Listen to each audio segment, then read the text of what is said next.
seguramente lo han visto, pero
bueno, la dejamos allí para que no se asusten. Tal vez lo han visto todos. Es parte del material del pastor Bachelor, que es muy bueno en imágenes. Y ahora vamos a compartir el PowerPoint.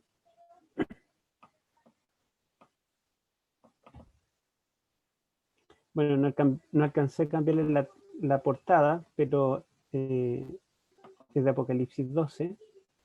Y como siempre comenzamos recordando un poco la estructura para saber dentro de qué sección de Apocalipsis se encuentra nuestro capítulo. Y recordamos que está en el centro mismo del Apocalipsis, el capítulo 12. Allí tenemos la estructura completa del Apocalipsis, que tiene 7 partes, las 7 iglesias, luego los 7 sellos, después las 7 trompetas, y el gran conflicto, o la batalla final, ¿verdad? Los capítulos 12 al 14. Después tenemos las 7 copas, los juicios finales, y la iglesia triunfante. Allí tenemos las 7 partes, entonces los capítulos 12 al 14 ocupan el centro. Y como hemos visto, cada sección tiene una escena introductoria relacionada con el santuario, y acá también hay un versículo que es introductorio a estos capítulos 12 al 14.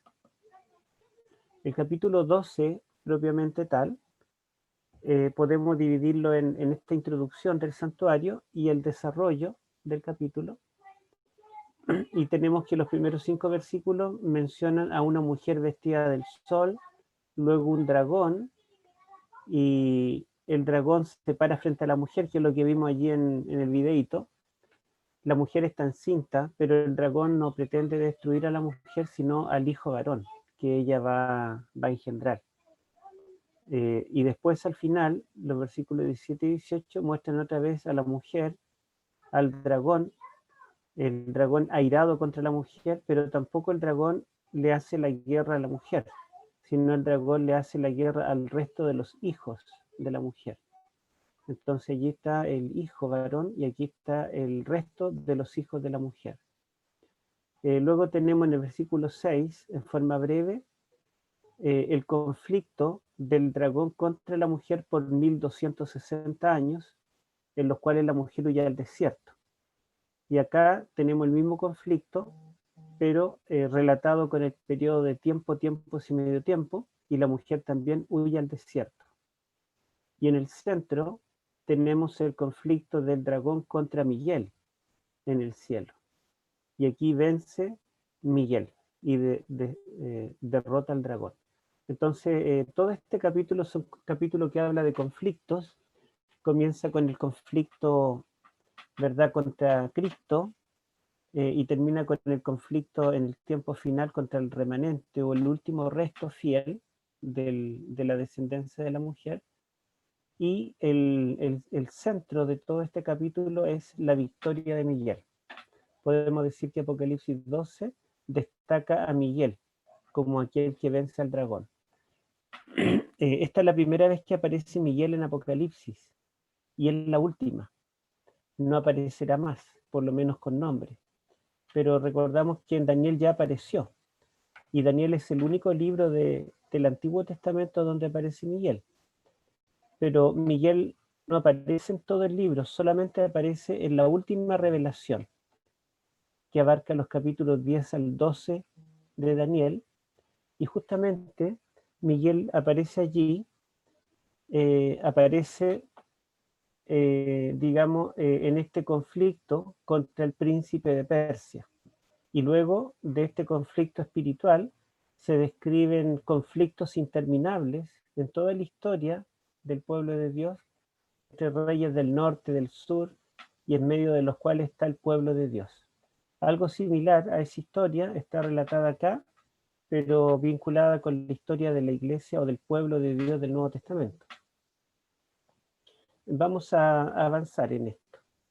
Bueno, ustedes pueden ver que el versículo 19 está hablando del arca. Ahí tenemos el texto. Yo no sé si tenemos lector hoy, alguien que pueda leer.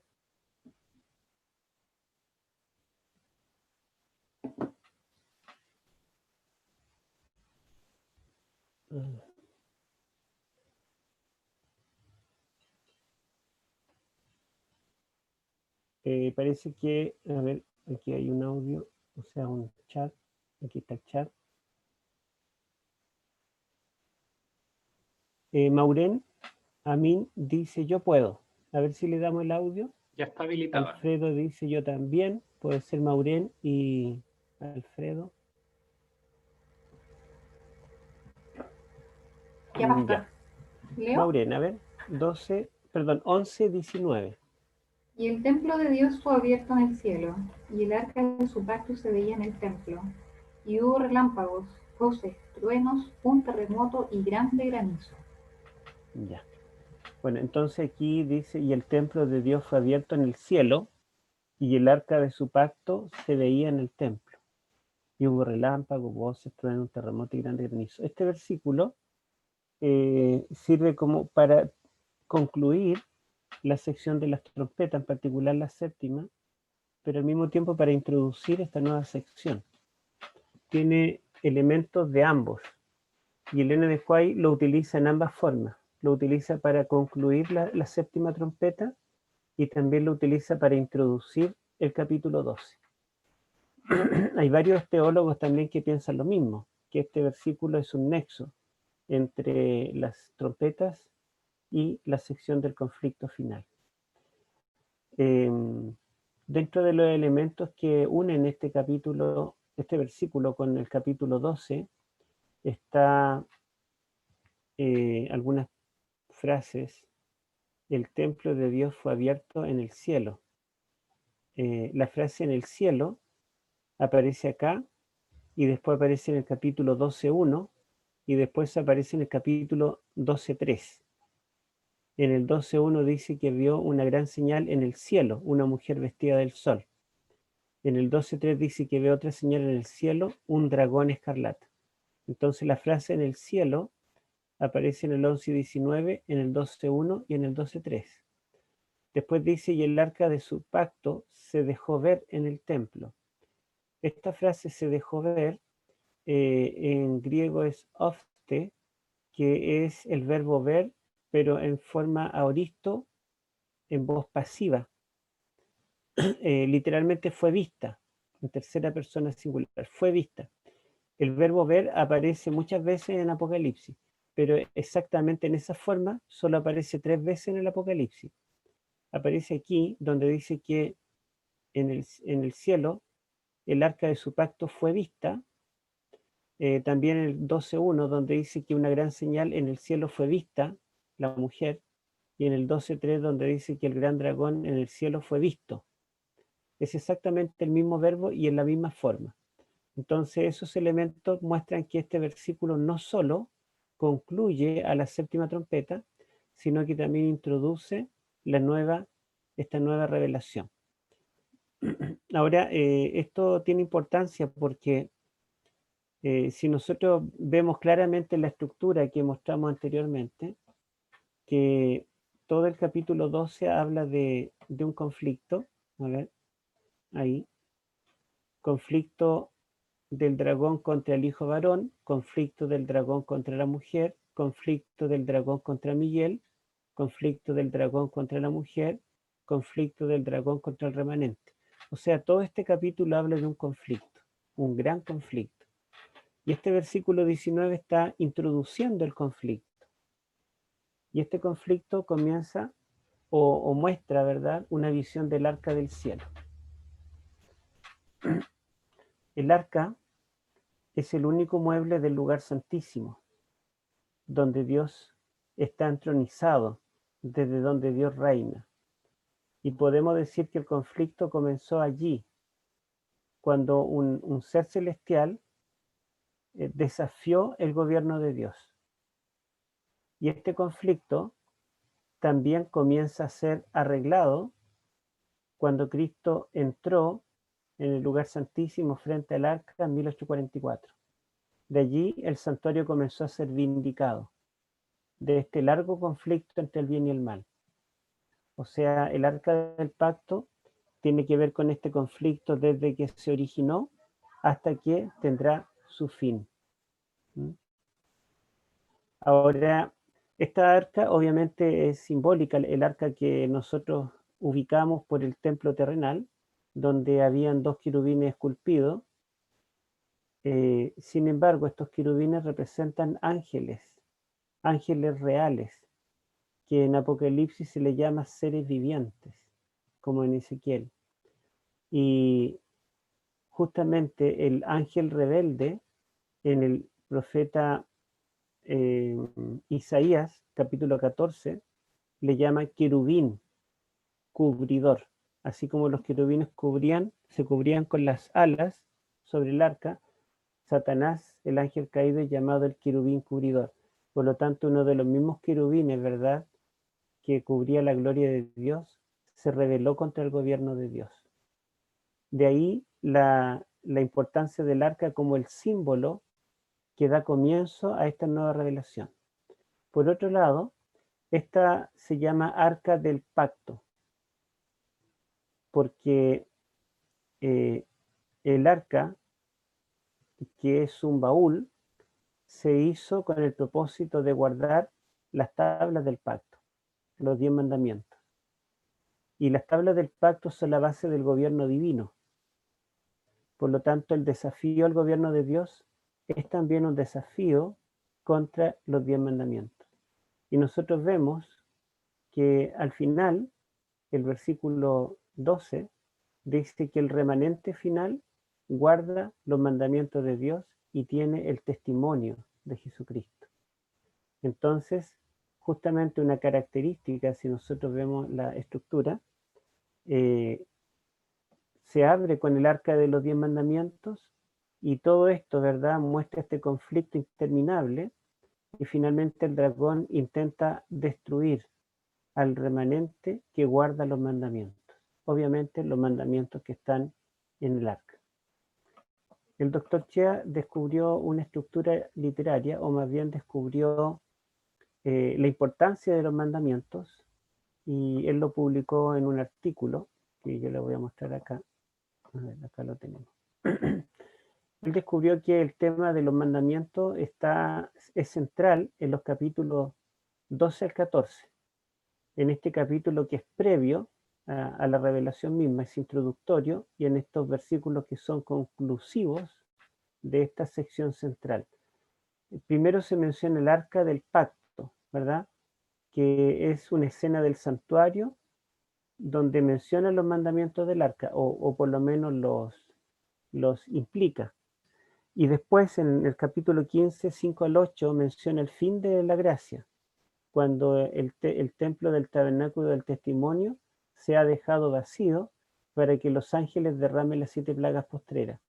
Esta escena del santuario también alude a los 10 mandamientos, porque el llamarle el templo del tabernáculo del testimonio, el testimonio, ¿verdad?, eran los mandamientos que estaban en el arca.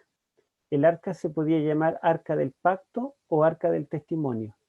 Por lo tanto, estos versículos que también muestran el santuario celestial abierto son paralelos con este otro, donde muestran el santuario celestial abierto, ambos en el periodo del juicio final.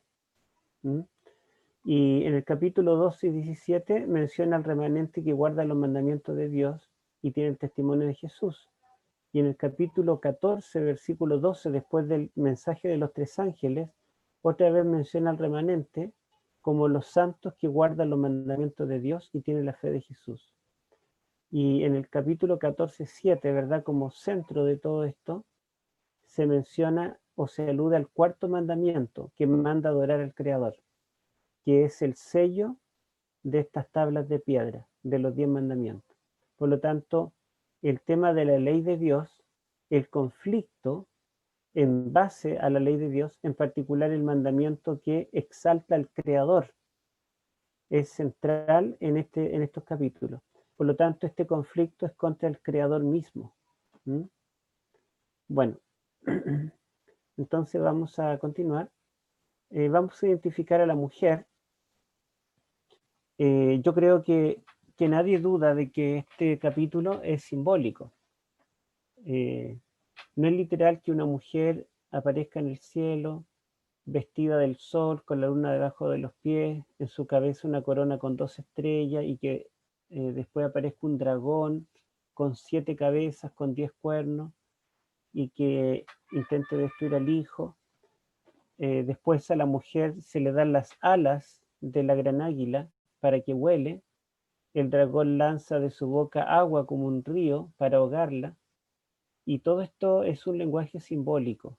No es que literalmente esperemos que aparezca una mujer con estas características o un dragón que venga a devorar a este hijo. Entonces, ¿qué simboliza la mujer? Yo creo que todos ya conocemos bastantes textos. Ahí encontré una imagen, esta mujer que está por dar a luz al hijo varón. ¿Qué simboliza? Bueno, los profetas del Antiguo Testamento usan la palabra mujer para referirse al pueblo de Israel. ¿Mm? Hay algunos textos, ¿verdad? Hay más, pero esto yo lo copié de mi libro para hacerlo más rápido, ¿verdad? Ustedes, la mayoría conoce ya o tiene mi libro, donde hay textos suficientes para mostrar que la mujer representa a la iglesia, al Israel del Antiguo Testamento. La palabra iglesia en griego, eclesia, y en hebreo es kahal, significa no el edificio, sino significa congregación o asamblea. Entonces de allí que la iglesia es la palabra hebrea kahal, la congregación de los hijos de Israel. Y pasa al Nuevo Testamento como eclesía, ¿verdad? Que es la congregación del pueblo de la iglesia apostólica. Entonces, esta mujer representa a la iglesia del Antiguo Testamento, y también los apóstoles le llaman mujer a la iglesia cristiana. Ahí hay 2 ejemplos donde esto ocurre. Vamos a leer un ejemplo, a ver si el hermano Alfredo lee 2 Corintios 11:2, solo por leer un ejemplo.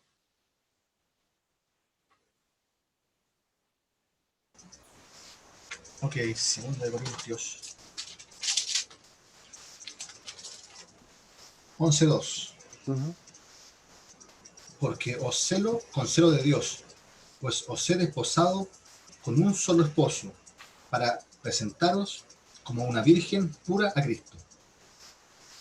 Ya, bueno, ahí Pablo le escribe a la iglesia de Corinto y dice que él cela a la iglesia porque la ha presentado como virgen pura a Cristo.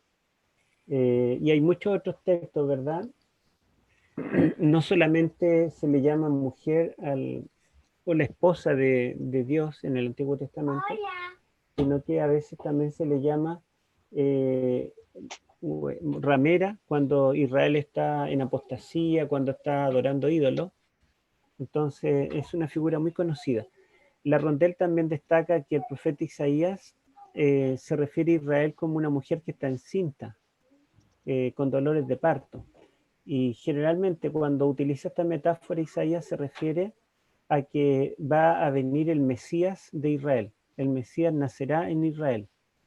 Pablo también usa esta metáfora en Tesalonicenses cuando dice que, hablando ahora de la segunda venida, que cuando Otro Cristo lenguaje en sí. venga será como los dolores de la mujer encinta, ¿verdad? Bueno, sigamos. O quizá antes de seguir, ¿por qué está vestida del sol con la luna debajo de sus pies y en su cabeza una corona con 2 estrellas? Porque todos estos son los astros que Dios creó y puso allí en el cuarto día para que iluminaran la tierra. Y, y sabemos, ¿verdad?, que Dios llamó a su pueblo Israel o lo formó. Ellos debían ser luz de las naciones, según Isaías 2. Y así también Cristo eh, formó un nuevo Israel al cristianismo, ¿verdad? Y dice que nosotros somos luz del mundo. Entonces debemos iluminar así como los astros iluminan, ¿verdad? Los astros iluminan este mundo. Y apropiado, ¿verdad?, que hoy hubo un eclipse, dicen. Yo no salí para afuera hoy, pero todo el mundo hablaba de que hubo un eclipse. Así que eh, ahí nos, digamos, podemos notar cuando está la ausencia del sol. Acá en el sur incluso se puso helado en ese momento. Bueno. Yo copié aquí un párrafo de mi libro de distintos autores donde, digamos, en las distintas mitologías del mundo antiguo se hablaba de un dragón y de una diosa que estaba embarazada y que daba a luz un hijo que tenía el poder para destruir al dragón. Leo textualmente de este párrafo. En la mitología griega, la diosa Leto, embarazada, perseguida por el dragón Pitón, llega a salvo a la isla de Ortigia, donde da a luz a Apolo, que luego se vuelve y mata al dragón. En la mitología egipcia, el dragón rojo Set Tifón persigue a Isis y más tarde el dragón es muerto por Horus, el hijo de Isis. El mito babilónico cuenta la derrota de Tiamat, el monstruo marino de 7 cabezas, a manos de Marduk, el joven dios de la luz. En la mitología acadia, babilónica y cananea hay dragones con 7 cabezas. En la mitología griega, Tifón es tan poderoso como para arrojar las constelaciones del cielo. Y aquí vemos que este dragón arroja las estrellas del cielo con su cola, persigue a la mujer, pero más que nada quiere destruir al hijo varón, porque según Génesis 3:15, ese hijo de la mujer sería el que aplastaría la cabeza del dragón. ¿Por qué estas mitologías paganas tienen elementos tan en común con el lenguaje simbólico de Juan? Juan escribió después de esto, porque las mitologías griegas, babilónicas, eh, incluso, egipcia, babilónica, incluso griega, son anteriores a Juan. Bueno, Juan, como también esta mitología, están bebiendo de la misma fuente, que es lo que Dios les reveló a nuestros primeros padres. Y después que Noé y sus hijos salieron del arca y se expandieron por el mundo, ellos tenían este conocimiento de que vendría una mujer que daría a luz un hijo y ese hijo derrotaría al dragón. Así que por ese motivo, ¿verdad? Juan tiene un lenguaje similar. Este hijo varón, Cristo, cumple las expectativas de todas las mitologías y principalmente cumple las profecías del Antiguo Testamento. Vamos a ver algo más del dragón. Bueno, aquí puse unas imágenes, por ejemplo. Esta es una imagen del dios principal de Babilonia, Marduk, que justamente está acá, ¿verdad? Referido. ¿Dónde está Marduk? El dios principal de Babilonia. El dios solar también. Este dragón es justamente una imagen de él. Se lo representaba, entre otras cosas, por un dragón. Ustedes ven que tiene partes de otros animales también, pero su cuerpo tiene escamas, como reptil. Y también en la entrada de Ishtar, dentro de todos los animales mitológicos que habían representado, habían dragones con cabeza de serpiente, pero con patas. Entonces, Esto era común en la mitología antigua. Yo tengo acá, digamos, un poco el significado etimológico de la palabra dracon en griego, y dice que es de la familia del verbo derkomai, que significa mirar fijamente. Y se piensa que de allí, mirar fijamente se refiere, digamos, al poder hipnótico y fascinante de la mirada de la serpiente. Entonces, el dragón, y de hecho dracon en griego significa serpiente, a veces en forma literal como un animal y otras veces en forma mitológica. Un autor dice acá que en las distintas culturas del antiguo Cercano Oriente, los mitos sobre dragones compartían ciertas características como el deseo por el reinado, la asociación con las fuerzas del caos y una tolerancia al vicio y al mal. La versión griega del Antiguo Testamento traduce la palabra dracon, o usa esta palabra dracon para referirse a animales, principalmente serpientes. Y también la utiliza en forma mitológica para el Leviatán. Leviatán es llamado el dragón de los mares. Y también tiene un significado simbólico para representar a Babilonia cuando devora a Judá, el dragón que devora al pueblo de Dios, o a Faraón, el rey de Egipto, que también le llama el dragón. Entonces la palabra dragón se utiliza para referirse a las serpientes, para referirse a animales mitológicos, ¿verdad?, que representan al mal, o para referirse a imperios que persiguieron al pueblo de Dios. Y aquí tengo un sello cilíndrico que fue encontrado en la ciudad de Lagash, una ciudad de Sumeria. Los sumerios fueron o son la primera cultura que se desarrolló, la más antigua. Después vinieron los acadios. Los sumerios y los acadios habitaron la Mesopotamia, lo que después fue Asiria, Babilonia y Medo-Persia. Entonces, este sello cilíndrico es un cilindro, es parecido a un vaso, ¿verdad?, pero más largo. Se usaba como sello de los reyes. No todos los reyes sabían leer o escribir. Entonces le representaban los artistas allí una figura, a veces palabras, aquí son palabras, ¿verdad?, pero están en escritura cuneiforme, y este sello quedaba impreso en las tabletas de greda, que eran, digamos, la forma o el lugar, lo que usaban para escribir. Las tabletas de greda, cuando todavía estaban blandas, ellos podían imprimir aquí la punta de unas cañas para escribir, y los sellos se podían rodar. Como eran cilindros, se rodaban y quedaba estampada la imagen que representaba ese sello. Y en este sello en particular, de esta ciudad sumeria, se ve al dios Enki de los sumerios, que está en su trono para juzgar, y hay un dios mediador que trae a un hombre, una mujer y una serpiente. Y tanto el hombre como la mujer, que son traídos por este dios mediador, tienen las manos levantadas. Esto se llama Shulilá, y era la forma en que los antiguos sumerios, digamos, se colocaban cuando habían cometido un pecado de muerte. Era una forma de pedir perdón, de buscar el perdón de alguna divinidad. Entonces el hecho de que ellos vengan con las manos así significa que ellos han caído, han cometido un gran pecado. Y este Dios mediador los trae ante el Dios juez para que los perdone. Y es interesante que hay un hombre, una mujer y una serpiente. Pero la serpiente no se arrastra, tiene patas y tiene alas. Al igual que acá, ¿verdad?, en estas representaciones, estos dragones son reptiles, pero tienen patas, ¿verdad? Es como una serpiente con patas.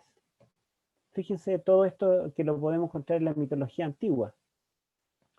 La serpiente del Edén, según Génesis, no se arrastraba, porque después del pecado, en Génesis 3:14, Dios la maldice y la condena a arrastrarse. Y en Apocalipsis 12, el dragón es llamado la serpiente antigua. Y sabemos que tiene alas porque dice que es visto en el cielo. Y él puede perseguir a la mujer, y la mujer tiene que recibir las alas del águila para huir del dragón. Y luego sabemos que también tenía patas porque el dragón se paró frente a la mujer. Y posteriormente el dragón se paró sobre la arena del mar. Por lo tanto, el dragón del Apocalipsis es una serpiente que tiene patas y tiene alas. Y nos recuerda a la serpiente del Edén. Esta cultura sumeria, la más antigua que existió, tenía recuerdos muy frescos de la historia del diluvio, y de hecho ellos escriben del diluvio, y también conocían, quizá en forma ya distorsionada, pero conocían la historia de la caída. ¿Mm? Bueno, acá tengo algo más de lo que dicen los expertos sobre la mitología antigua. En la mitología babilónica, el dragón atenta contra las tablas del destino, Tupsimati, en las cuales estarían escritas las leyes divinas universales. El ataque o usurpación de las tablas de la ley es lo que motiva la batalla. Es Su, un dios rebelde que roba las tablas a Bel. Bel es otro nombre de Marduk. O según otra tradición, a Enlil, tornándose así en el gobernante del mundo. O sea, según esta mitología, este dios rebelde llamado Su le roba las tablas a Marduk y se convierte en el gobernante del mundo. En una asamblea de dioses se decide que Enlil, el hijo del dios Ninurta, batallase contra Su para recuperar las tablas. Otra versión de este mito dice que fue el dragón Ansu, siervo de Enlil, el que robó las tablas para con ellas dominar el mundo. Los dioses envían a Lugalbanda, humano y divino, para guerrear contra el dragón y recuperar las tablas. En el himno del rey Asurbanipal, Marduk, que es el mismo Bel, que estaba por acá, es el héroe y quien recupera las tablas robadas por el dragón Tiamat, recibiendo después de su victoria el título de guardián de las tablas de la ley, entre otros títulos. Ustedes ven que hay bastantes coincidencias increíbles, ¿verdad? Y por lo tanto, Juan está, o más bien no Juan, porque Juan no es el que inventó el lenguaje, sino que él recibió las visiones. En estas visiones del Apocalipsis, el Señor está combinando elementos de toda esta mitología, pero fuertemente basada en Génesis capítulo 3, donde menciona esta serpiente antigua que tiene patas y alas, menciona una mujer vestida de luz, y menciona que ella tendrá un hijo varón, su simiente, que pisará la cabeza del dragón. Entonces aquello declarado allí está en alguna forma, ¿verdad?, en el centro de las religiones del mundo antiguo. Ahora, el dragón es un ser sobrenatural en todas las culturas antiguas, y es interesante que mientras más en el cercano oriente, más cerca del Ararat, donde Noé y sus hijos poblaron, el dragón es visto principalmente como un enemigo, como alguien malo, a quien siempre hay un Dios bueno que logra vencerlo. En cambio, mientras más alejado en el lejano oriente, Japón, China, Corea, el dragón es visto como el héroe, como el Dios bueno, como un Dios protector. Entonces, fíjense ustedes que el dragón sigue siendo un ser sobrenatural, pero sin embargo, en el cercano oriente, el dragón es malo, principalmente. En cambio, en el lejano oriente, el dragón pasa a ser como un héroe. Se distorsiona la historia. Y nos decía un teólogo que tradujo la Biblia al chino, nos decía que cuando tuvieron que traducir, no pudieron traducir la palabra dracon por dragón, porque en chino, en los chinos, para ellos el dragón es bueno. Entonces, si traducían por dragón, ellos se iban a formar una imagen de un ser bueno, y tuvieron que escoger otro animal para poder traducir esta palabra, un animal que para ellos fuera repugnante. Fíjense ustedes qué interesante, ¿eh? Bueno, vamos a avanzar. El hijo varón. Bueno, yo tomé esta imagen así a la rápida, no sé si representará o no a Miguel, pero aquí aparece en el centro Miguel como el vencedor del dragón. Voy a ver si tengo algo más. No puse más diapositivas, pero vamos a leer el texto bíblico. Veamos allí en Apocalipsis capítulo 12.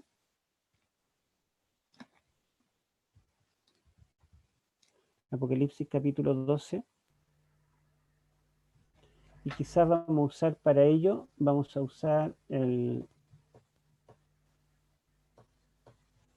esto. Los primeros 5 versículos describen este conflicto entre el dragón contra el hijo varón.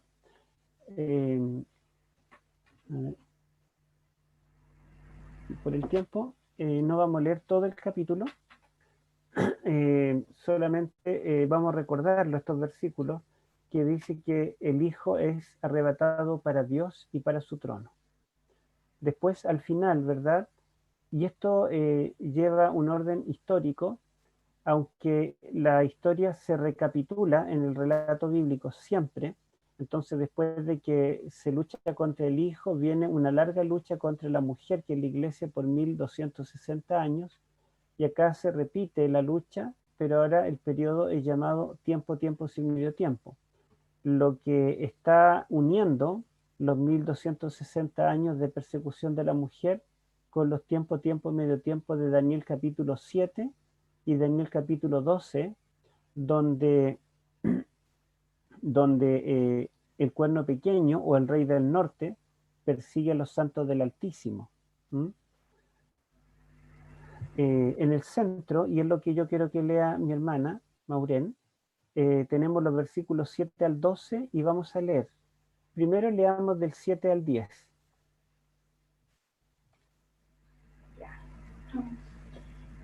Después hubo una gran batalla en el cielo.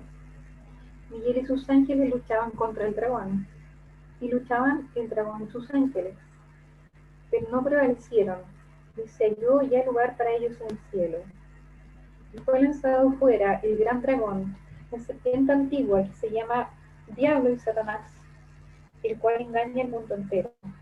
Fue arrojado a la tierra, y sus ángeles fueron arrojados con él. Entonces oí una gran voz en el cielo que decía: ahora ha venido la salvación, el poder y el reino de nuestro Dios, y la autoridad de su Cristo, porque ha sido lanzado fuera el acusador de nuestros hermanos, el que los acusaba delante de nuestro Dios día y noche. Gracias. Bueno, entonces dice allí que hubo una gran batalla en el cielo, y esto ocupa el lugar central. Luchaban el dragón y sus ángeles contra Miguel y sus ángeles. Sabemos que Miguel significa el que es como Dios, ¿sí? Puede traducirse como afirmación o como pregunta. Se puede traducir como el que es como Dios, o se puede traducir quién es como Dios. En los idiomas originales, tanto el hebreo como el griego, no existían el signo de interrogación. Entonces, se puede traducir de ambas formas. Y esto nos recuerda justamente el Génesis, porque en Génesis 3, cuando la serpiente engañó a Eva, le dijo: si comes del fruto, seréis como Dios. Como Dios, allí es Cael. Y justamente, ¿verdad? El enemigo de Dios es Satanás, y él quiere ser semejante al Altísimo. Pero Miguel es uno que es el único que es como Dios. Él es, ¿verdad?, quien es como Dios, y se enfrenta con el dragón y lo derrota, y el dragón es lanzado a la tierra.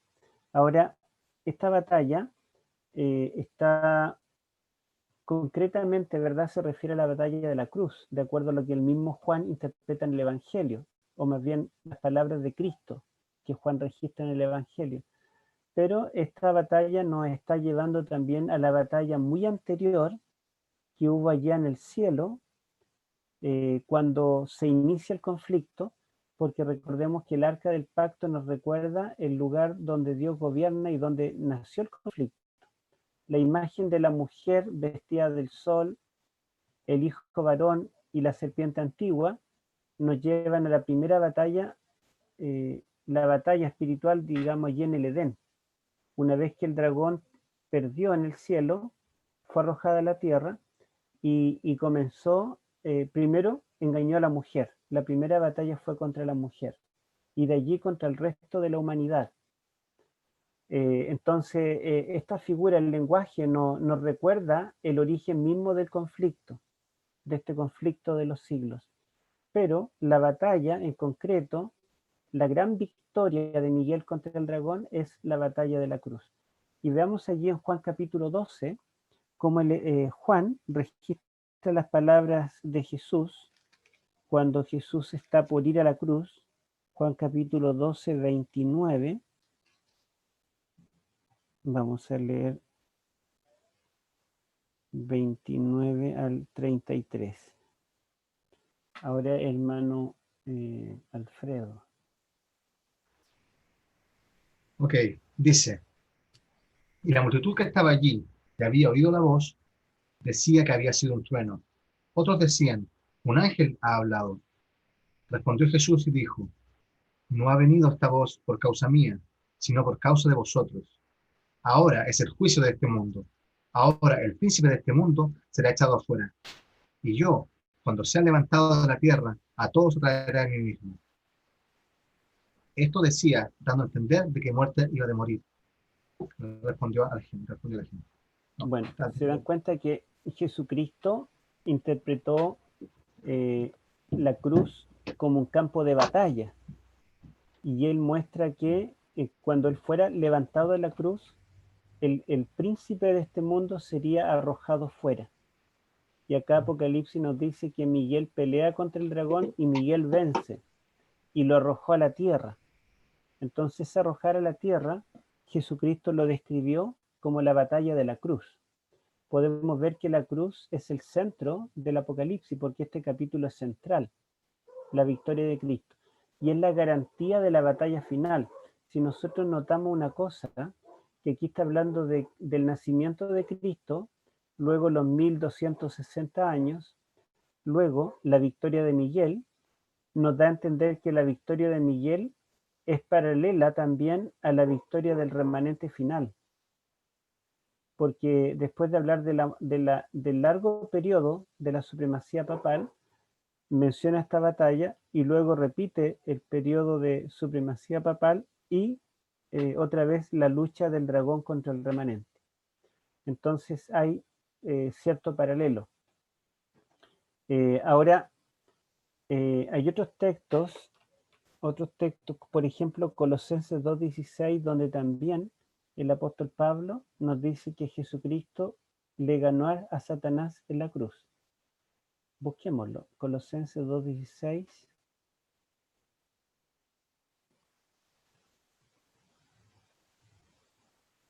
Perdón, 2:15. Colosenses 2:15.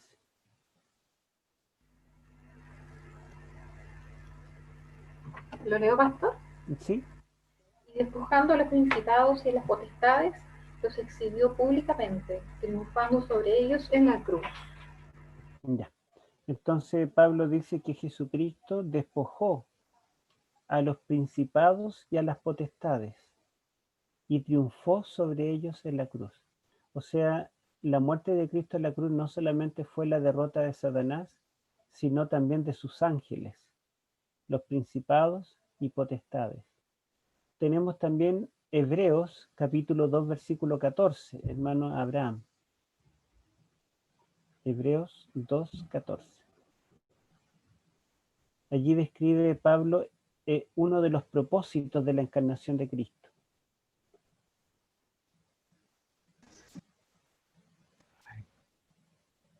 El hermano Alfredo, perdón, donde está viendo en la pantalla el hermano Abraham, pero el hermano Alfredo. Así que, por cuanto los hijos participaron de carne y sangre, él también participó de lo mismo, para destruir por medio de la muerte al que tenía el imperio de la muerte, esto es, al diablo. Ya. Entonces Jesucristo se hizo carne y sangre para destruir con su propia muerte a aquel que tenía el imperio de la muerte. O sea, cuando Cristo muere en la cruz, destruye el imperio de Satanás. Por lo tanto, todos estos textos nos ayudan a comprender que la victoria definitiva contra el dragón fue en la cruz. Sin negar que ya Cristo lo había derrotado en el cielo ¿verdad?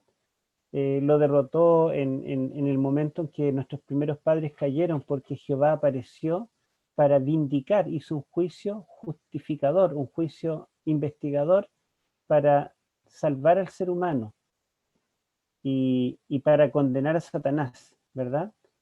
Lo venció en el desierto de la tentación, etcétera, pero la gran victoria fue la cruz. Y creemos que también lo vencerá en el final de la historia. De hecho, allí en Daniel capítulo 12, que describe la última pelea de Satanás contra el remanente final, dice que en el momento cuando el rey del norte con todos los reyes de la tierra estén a punto de destruir a ese remanente, se levantará Miguel. En aquel tiempo se levantará Miguel, el gran príncipe que pelea de parte de los hijos de tu pueblo. Y en aquel tiempo será libertado tu pueblo. Por lo tanto, la última batalla también será ganada por Miguel. Miguel ganó en el principio, ganó en la cruz y ganará en el final. Él terminará con el mal.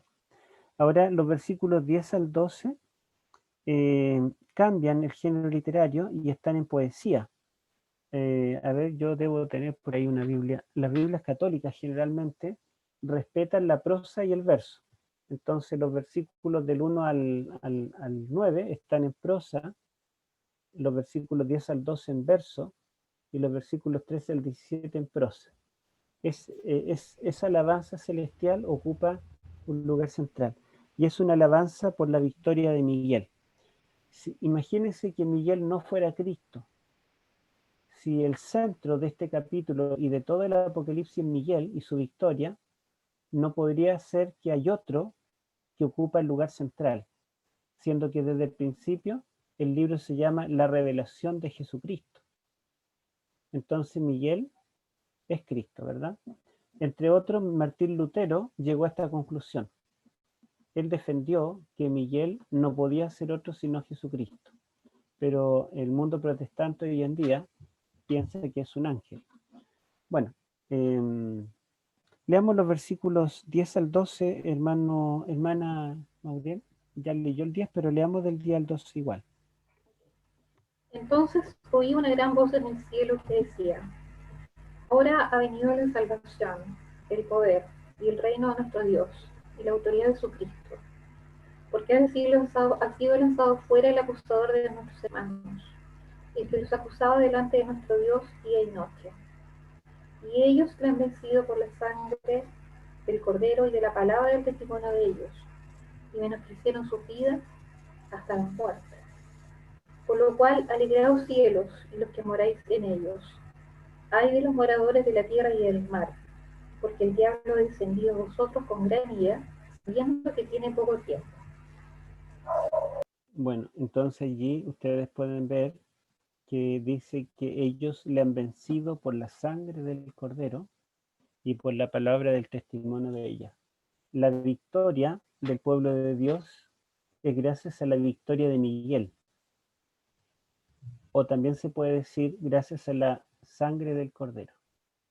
Entonces, Miguel es el mismo Cordero que nos da la victoria. Y la sangre del Cordero nos recuerda la Pascua, que es cuando el pueblo de Dios fue liberado de Egipto. Y es interesante que Daniel capítulo 12, versículo 1, cuando dice en aquel tiempo se le va Miguel y será libertado tu pueblo, utiliza el lenguaje que se utiliza en el Antiguo Testamento en Éxodo 2 y 13, cuando el Señor liberta a su pueblo de Egipto. Entonces, el Cordero, ¿verdad?, que muere para redimirlo es también Miguel. Pero nos da la esperanza a nosotros que también podemos vencer por la sangre del Cordero y por la palabra del testimonio que tenemos para entregar, ¿verdad? Y podemos amar más que a nuestras propias vidas. Yo no quiero dejar pasar el versículo 17, que yo sé que es bien conocido, pero quiero decir algo más de este versículo 17, así que lo vamos a leer también, hermano Alfredo.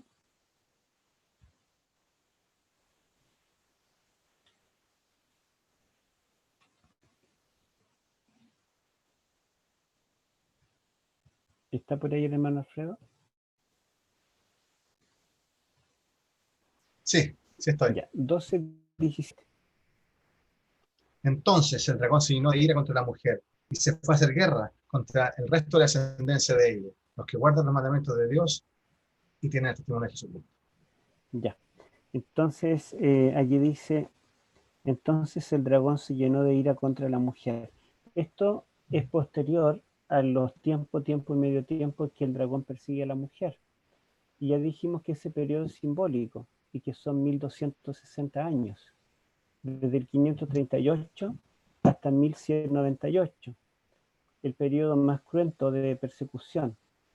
Leímos también, me acuerdo en una oportunidad, un librito chiquito que yo compré, que habla un poco de las persecuciones medievales y fueron tremendas. Y este periodo de 1260 años, que termina en 1798, nos muestra, la verdad, una secuencia cronológica. Este remanente que menciona aquí es posterior a esa fecha, posterior al periodo de tiempo, medio tiempo, posterior a 1798. Y esto está unido con Daniel capítulo 12, si ustedes se recuerdan, habla de que cuando termine la persecución al pueblo santo, terminarán los tiempos, medio tiempo. Y justamente después de eso es que el libro de Daniel sería abierto. Y en Apocalipsis 10 nosotros leímos que el librito es abierto, está abierto en la mano del ángel, y es justamente después de que sonó la sexta trompeta y vino una herida de muerte contra el reino que está sobre las aguas del Éufrates. Lo mismo que vemos en el capítulo 10 y 11, que surge el remanente después de 1798, y este remanente debe restaurar las verdades del santuario. Aquí vemos que en este capítulo comienza con una visión del santuario, particularmente el lugar santísimo, que fue abierto en 1844. Luego va al comienzo del cristianismo, del nacimiento de Cristo, hace todo un recorrido histórico para llegar otra vez a 1844. Podemos decir que la visión del Arca del Pacto, que no es una visión del Arca del Pacto atemporal, no es que represente el Arca del Pacto en todos los tiempos, sino que dice que fue abierto el santuario en el cielo. Y sabemos que era abierto ese lugar, el lugar santísimo donde está el arca, en el día de la expiación. Por lo tanto, al comienzo del capítulo 12 está hablando del comienzo del juicio investigador en 1844, que nos recuerda el chasco de Apocalipsis 10, y también en el capítulo 11 la vara de medir, ¿se acuerdan? Mide el templo, el altar, a los que adoran en él. Y otra vez aquí termina el capítulo 12-17 hablando de un remanente final. Y este remanente es un remanente que surgirá después de los 1260 años, es decir, en el tiempo del fin, paralelo al tiempo del chasco del juicio. Cuando dice el resto de la descendencia de ella, dice los restantes, está en plural, los restantes. También se podría traducir como los últimos, los que quedan de la simiente de la mujer, literalmente, los que quedan, así podríamos traducirlo. El dragón se llenó de ira contra la mujer, pero ¿a quién le irá a hacer la guerra?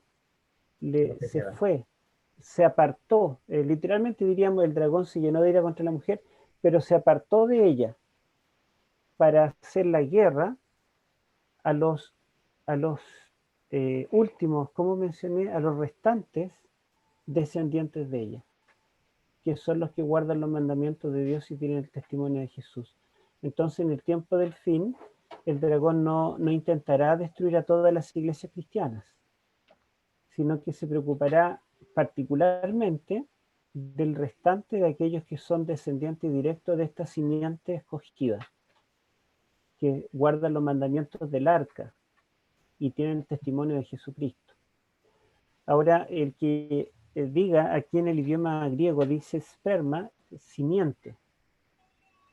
Los demás, o los que quedan de la simiente, de la mujer, nos recuerda que el primer hijo que tiene la mujer acá en el capítulo 12 es el hijo varón. ¿Se acuerdan que ella estaba encinta y dio a luz a este hijo varón? Y este hijo varón claramente es Cristo. Significa que el remanente final es familia de Cristo, somos los hermanos menores. Pero también significa que nosotros venimos de esa simiente escogida prometida en Génesis 3. Porque en Génesis 3 se prometió que habría dos simientes, la simiente de la serpiente y la simiente de la mujer. Pondré enemistad entre ti y la mujer, y entre tu simiente y la simiente de ella.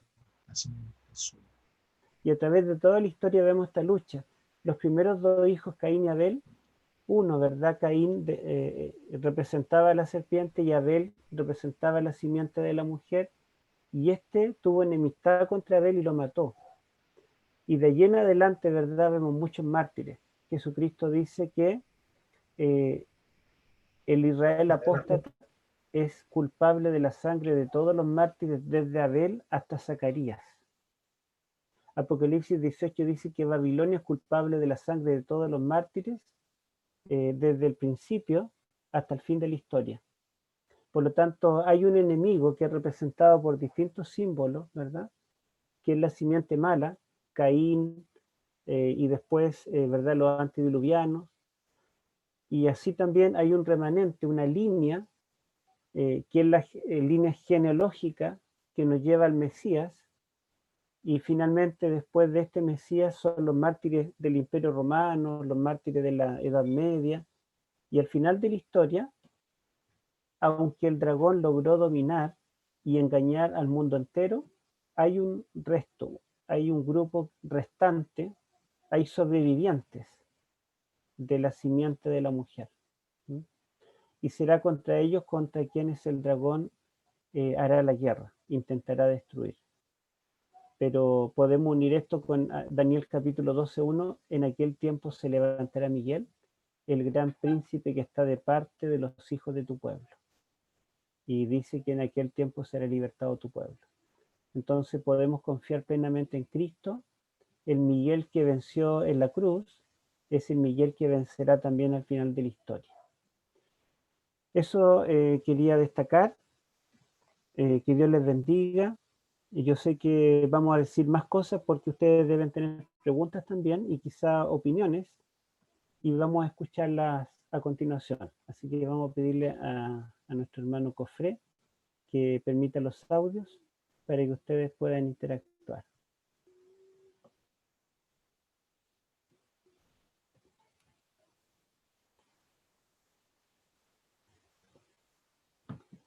Bueno, Sebastián tiene una pregunta allí.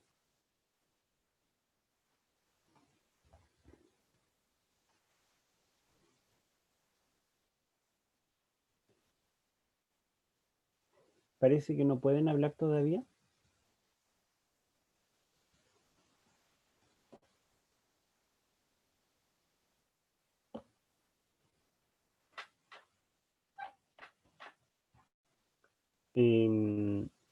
Hermano Cofré, ¿le damos el audio?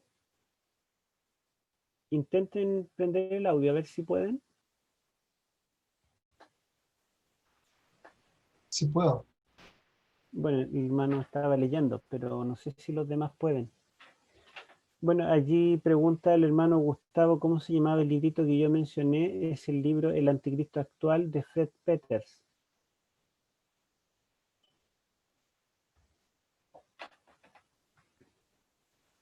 Quizás el hermano Sebastián escribe la pregunta.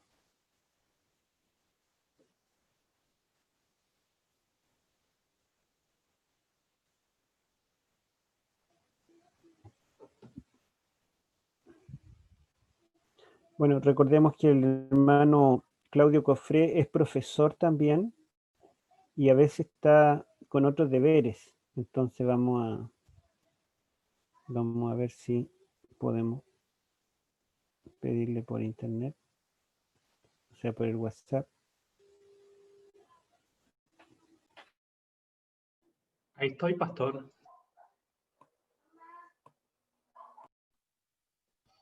Ahí está. Ahora sí. Ahora sí.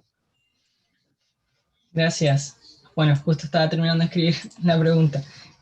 Tengo dos preguntas en verdad, hermano. La primera es, ¿qué simbolizan los dos testigos de Apocalipsis 12? Perdón, 11. Porque usted también los comparaba a los dos santos y a Zorobabel y Josué, por ahí también lo comentó.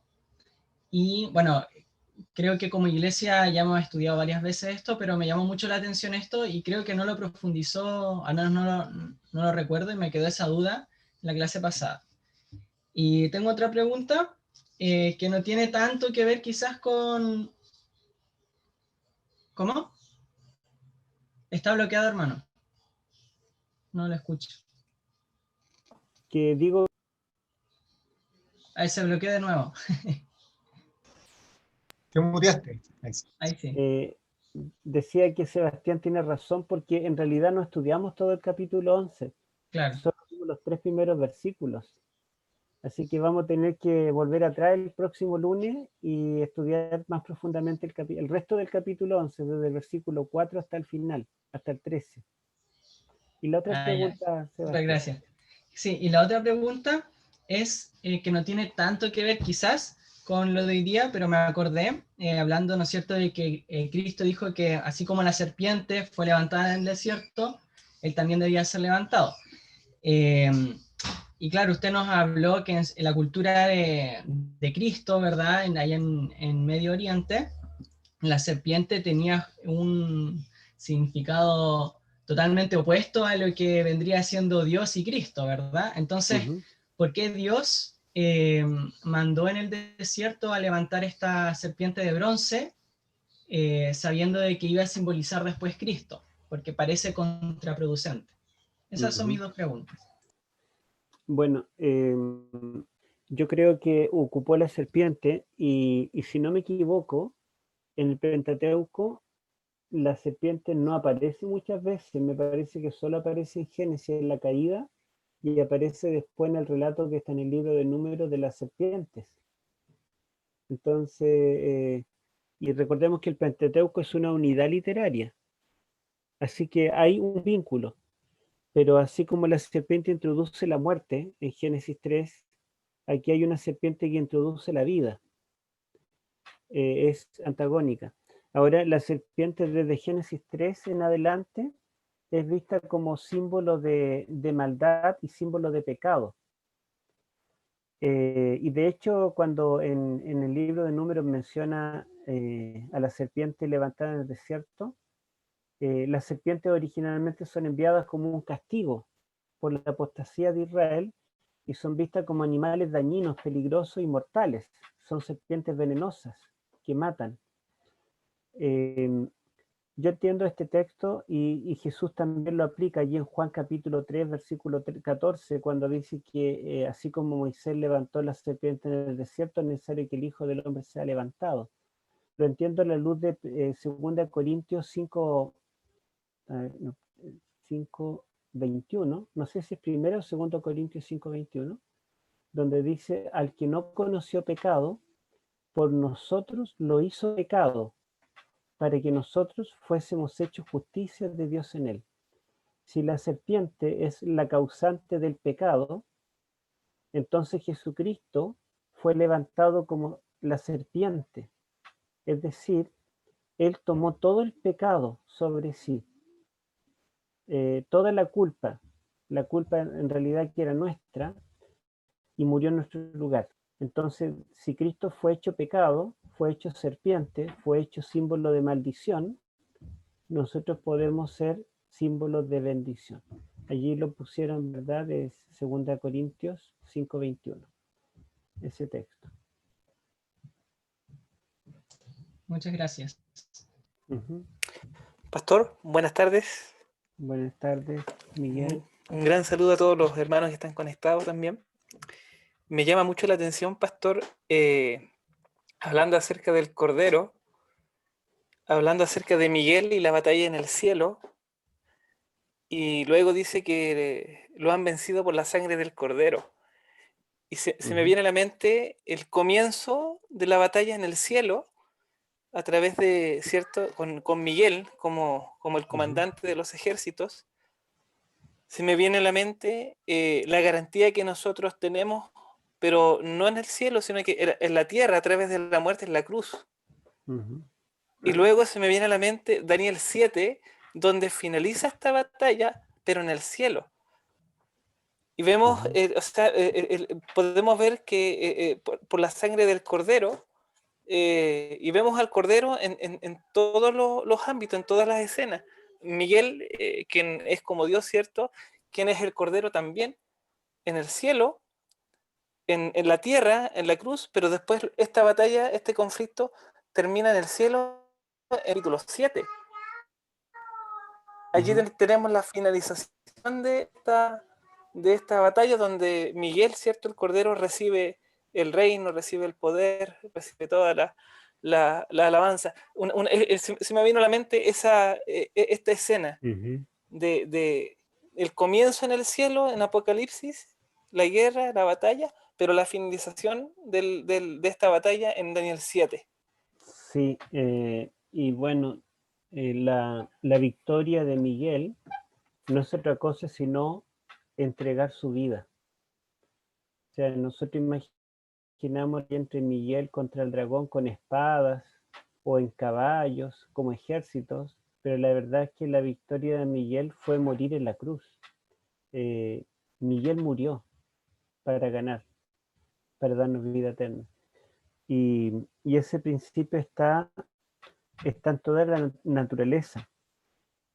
Bueno, yo di un tema allí en el Simposio de Salud de California donde hablé del sistema inmune y las células cancerígenas que son malas, que nos matan, en realidad no siempre fueron malas. El cáncer son las células buenas, las células de nuestro cuerpo que nos ayudan, que se transforman, apostatan, se rebelan contra el cuerpo y se vuelven malas. Y se vuelven egoístas. Y ellas tienen la capacidad de fabricar vasos sanguíneos para que todo el alimento vaya a ellas y comienzan a multiplicarse y se forman los tumores. Porque solo piensan en ellas, son egoístas, acumulan los nutrientes, todo para ellas y van debilitando el cuerpo. Por eso una persona con cáncer adelgaza. Pero en cambio, los glóbulos blancos, que son los ángeles buenos del cuerpo, dentro de todas las armas que tienen, que yo he mencionado varias, y ustedes lo pueden encontrar también, lo pueden encontrar en cualquier libro de biología, de inmunología en particular, la mayor arma que tienen es justamente lo que se llama la apoptosis. Cuando un glóbulo blanco o una célula buena que está defendiendo el cuerpo es invadido y es atacado por un virus, una bacteria o incluso por células cancerosas, y este glóbulo blanco ve que logra contener de alguna forma al enemigo, pero el enemigo lo invade de tal forma que, que si él, digamos, trata de salvarse y soltarlo porque está perdiendo, el enemigo se va a diseminar por el cuerpo. Entonces la célula buena lo que va a hacer es que va a entregar su vida para morir junto con todo el mal, como lo que hizo Sansón, cuando dijo, muera yo con los filisteos. Entonces la célula realiza lo que se llama la muerte celular programada. Entrega su vida para morir con el enemigo, para vencerlo, y de esa forma salvar al cuerpo. Entonces, fíjense ustedes Sacrificio. el contraste entre el egoísmo de las células que se transforman en cancerosas y el altruismo, si pudiéramos decirle, ¿verdad?, de las células que defienden nuestro cuerpo. Nosotros todos tenemos células que se transforman en cancerosas y todos tendríamos cáncer muy jóvenes, pero no lo tenemos porque las células buenas están peleando continuamente para contener las células rebeldes y nos están salvando siempre. Pero lo que no sabemos es que muchas veces para salvarnos, ellas tienen que entregar su vida. Entonces está escrito en cada célula este conflicto entre el bien y el mal y la diferencia entre el bien y el mal. Y también la gran arma, la gran arma que utiliza el Creador, que es entregar su vida. Esa es la victoria de Miguel. ¿Mm? Amén, amén. El sacrificio. Qué maravilla, Claro. pastor. Muchas gracias, muchas gracias.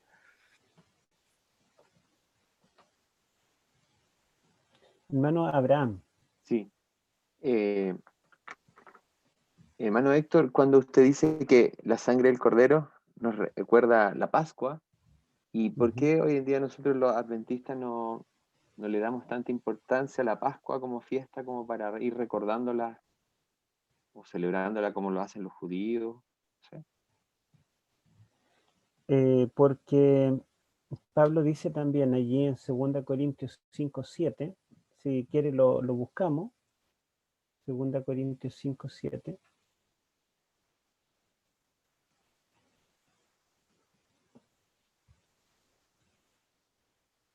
Dice, ¿lo leo? Uh-huh. 5:7. Porque por fe andamos, no por vista. Me parece que no es ese. ¿O será 1 Corintios 5:7? Veamos, 1 Corintios. 1 Corintios 12 parece que. No, 12:5. 5:7. 5:7. 1 Corintios 5:7. Dice 1 Corintios 5:7. Limpiaos pues de la vieja levadura, para que seáis nueva masa, como sois, sin levadura, porque vuestra Pascua, que es Cristo, ya fue sacrificada por nosotros. Claro, nosotros los cristianos podemos decir que nuestra Pascua es Cristo y Él ya fue sacrificado por nosotros.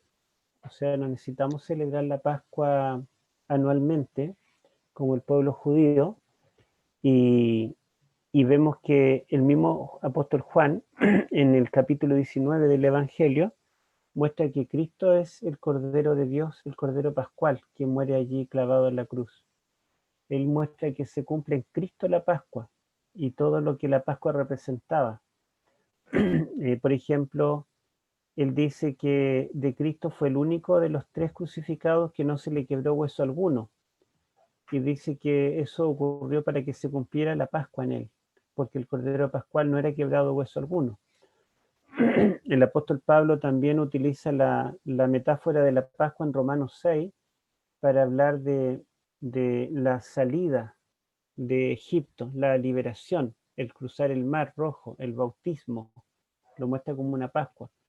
Entonces, esto que era un rito que lo hacían los judíos continuamente para recordar la liberación literal de Egipto, para nosotros, ¿verdad?, tuvo un cumplimiento en la cruz. Y de allí, ¿verdad?, que Cristo no debemos, digamos, el Cristo nuestro está vivo, no es, digamos, un cordero que muere. Esto todo es un rito, y ese rito estaba relacionado con el santuario. En Deuteronomio, no me acuerdo el texto, dice que las 3 fiestas anuales debían ser celebradas en el santuario. Todos vendrán delante de Jehová en esas fiestas solemnes.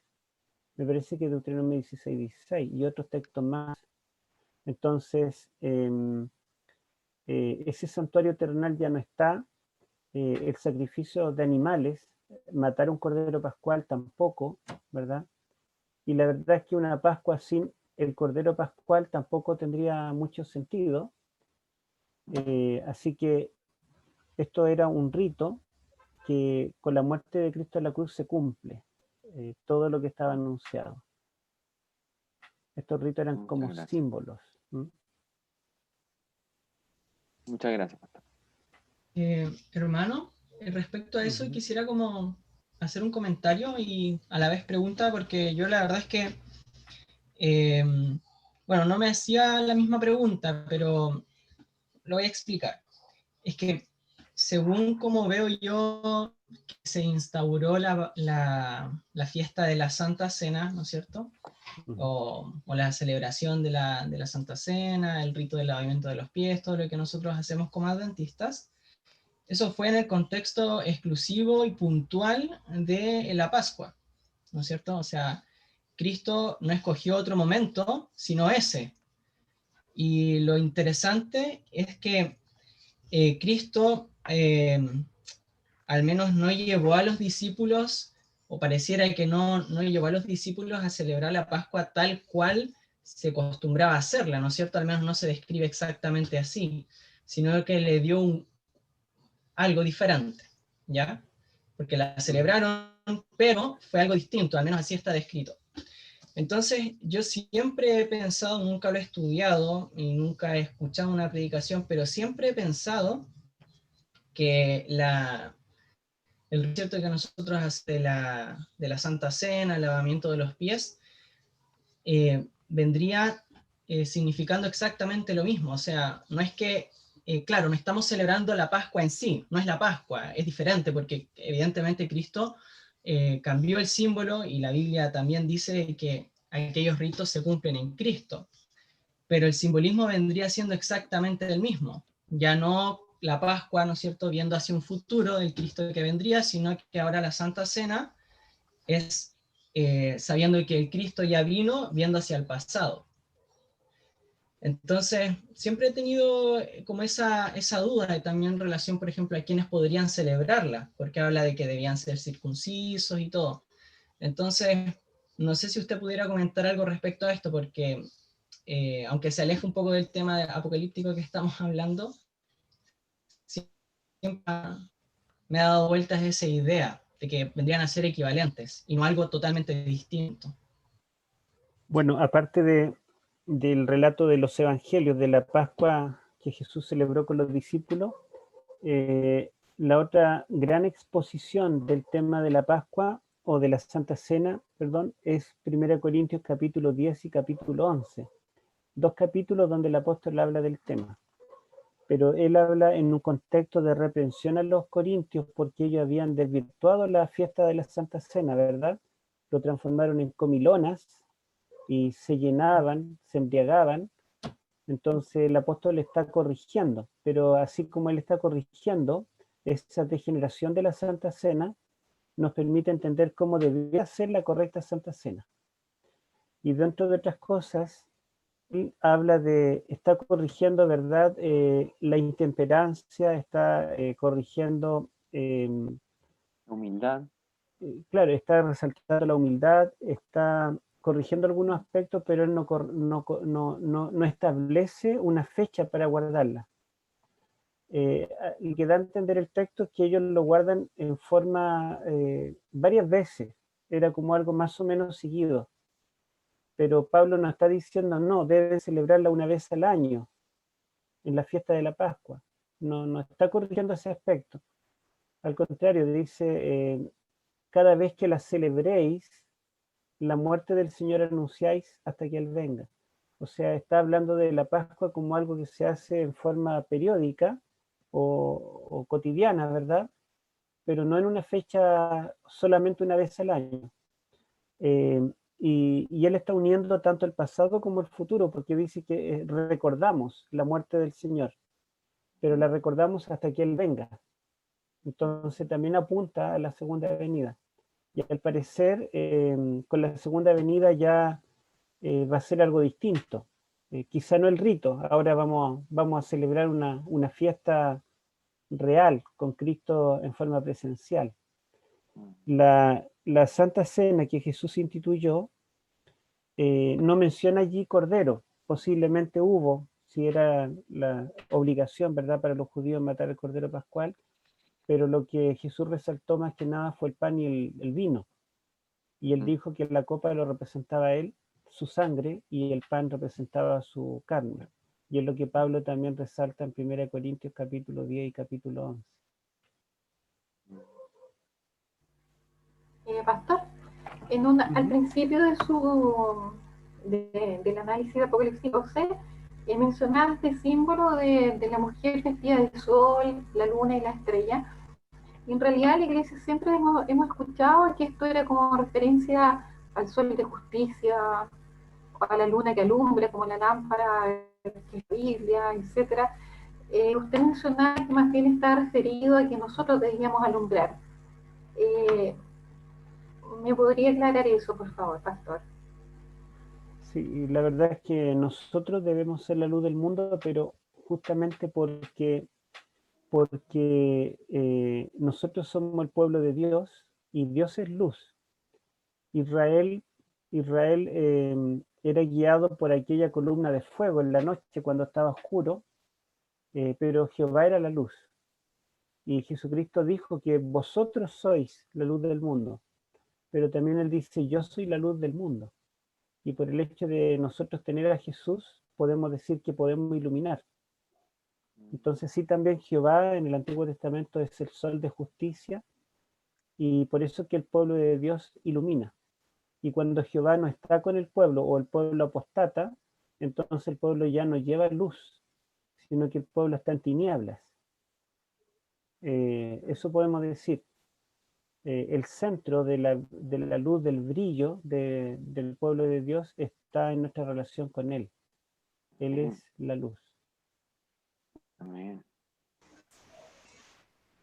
Profesor, hay una pregunta en el chat, dice la hermana Luisa Villa y el hermano Rubén Díaz. ¿Por qué hay algunos adventistas que dicen que aún hay que celebrar la fiesta de las cabañas? Ya.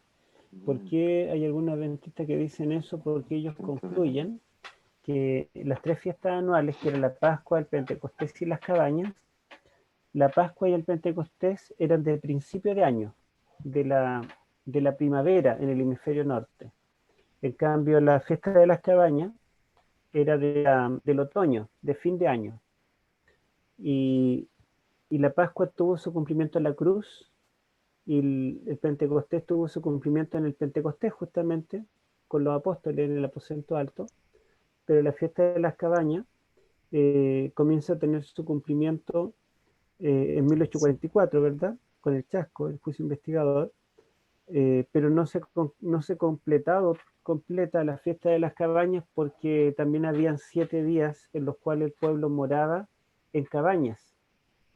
Y eso se cumplirá cuando Cristo venga y nos lleve a morar con Él en el cielo, en la Nueva Jerusalén. Y así como podríamos decir que estamos viviendo la fiesta de las cabañas, ellos dicen que deberíamos guardar la fiesta de las cabañas.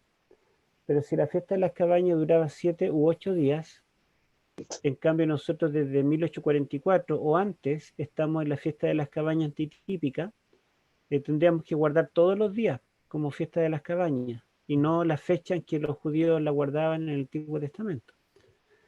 Por otro lado, la fiesta de las cabañas también tuvo un cumplimiento en Cristo. Jesucristo en Juan capítulo 7 dice que fue a Jerusalén en la fiesta de las cabañas. Y esa fiesta recordaba que el pueblo de Israel moró en tiendas o en cabañas durante su estadía en el desierto, y que bebió agua de la roca y comió maná del cielo. Jesucristo se presenta en Juan 6 como el pan del cielo, y se presenta en Juan 7 como el agua de la roca, ¿verdad? Pero lo más interesante es que en esa fiesta, según la Mishnah, la forma como la guardaban los judíos en el primer siglo, es que el último día de la fiesta de las cabañas, que era el día 22 del mes de Tishri, ellos iban a un estanque fuera de Jerusalén, donde el sacerdote tomaba un jarrón y lo llenaba con agua, y él caminaba en procesión hacia el santuario, el templo, y el pueblo le seguía detrás cantando salmos. Entonces cuando llegaba al lavacro, él comenzaba a derramar el agua allí del jarrón, y el pueblo cantaba un salmo que habla del agua en el desierto que Dios les dio. Y mientras levantaba el jarrón, ellos alzaban la voz. Y cuando ya terminaba la última gota, ¿verdad? Todo el pueblo alababa a Dios porque habían concluido la fiesta de las cabañas. Era como el acto climático de la fiesta de las cabañas. Y Juan capítulo 7, versículos 35 al 36 me parece, a ver si lo buscamos. Juan capítulo 7.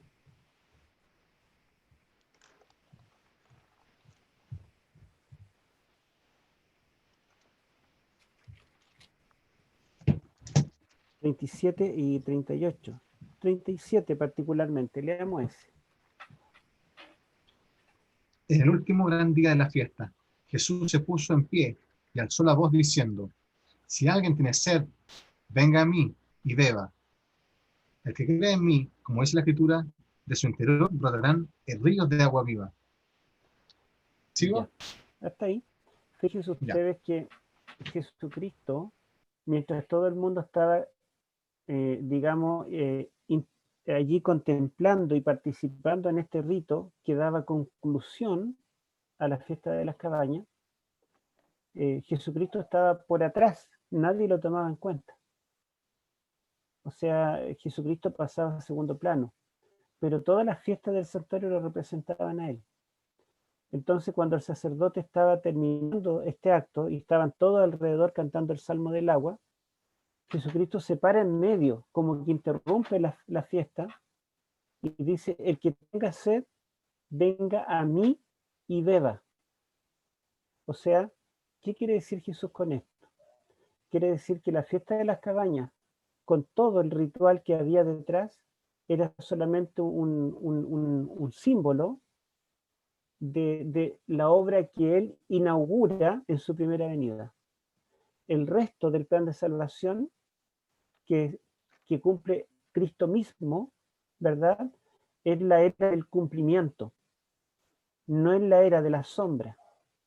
Ellos todavía estaban viviendo en la era de la sombra, con la realidad en persona frente a ellos. Eso quiere decir que no solamente la fiesta de la Pascua acabó con la primera venida de Cristo o la fiesta del Pentecostés, sino todo el calendario litúrgico que estaba sentado en el santuario. Y Mateo nos dice que cuando Cristo murió, el velo del templo se rasgó en dos. Por lo tanto, todos los ritos relativos al templo terrenal acabaron. Y ahora nosotros estamos viviendo en la era de los cumplimientos. Nosotros no celebramos el día de la expiación, un día cada año, en septiembre u octubre, depende de cuándo caiga, sino que nosotros creemos que estamos viviendo en el día de la expiación, desde 1844. Lo mismo no creemos que la fiesta de las cabañas, que morar en carpas 7 días, sea algo que haya que celebrar, sino que creemos que está apuntando a aquel momento cuando Cristo venga a buscarnos y estemos 1000 años con Él en el cielo. Después tenemos nosotros allí en Colosenses 2:16, que yo creo que varios de ustedes escucharon mi tema en el simposio de escatología que hubo ¿dónde fue esto? En California, me parece. No me acuerdo en qué ciudad ya, donde hablé de Colosenses 2:16, que cuando dice: nadie juzgue en comida, en bebida, en fiesta, luna nueva o sábado, está hablando de la fiesta de las cabañas. Lo que el apóstol está diciendo es que habían algunos cristianos en Colosas que decían que está bien, la Pascua, el Pentecostés no lo guardemos, pero sí guardemos las cabañas. Entonces el apóstol le dice: nadie os juzgue por comer o beber. El único día de ayuno que eran juzgados el que comía o bebía era el día de la expiación, del séptimo mes, que era parte de la fiesta de las cabañas, ni en la fiesta, en singular, está hablando de las cabañas, la luna nueva. ¿Cuándo se celebraba la luna nueva de forma especial? En la fiesta de las cabañas, que le llamaba el Rosh Hashanah, ni en el sábado. ¿A qué le llamaban sábado? Aparte del día de reposo, le llamaban también el día de la expiación, que era parte de la fiesta de las cabañas. Y dice el apóstol: todo esto es sombra de lo que ha de venir. O sea, no dice que es sombra de algo que ya se cumplió, de algo que ya vino. Él está reconociendo que toda esta fiesta del séptimo mes está representando algo que ha de venir. Pero sin embargo es solo una sombra, no es la realidad. Entonces él dice que debemos nosotros vivir en la realidad del nuevo pacto. Y así tenemos, ¿verdad?, que en el Nuevo Testamento no tenemos apoyo para guardar esta fiesta de las cabañas ni ninguna de las fiestas del santuario. Muy buena la explicación.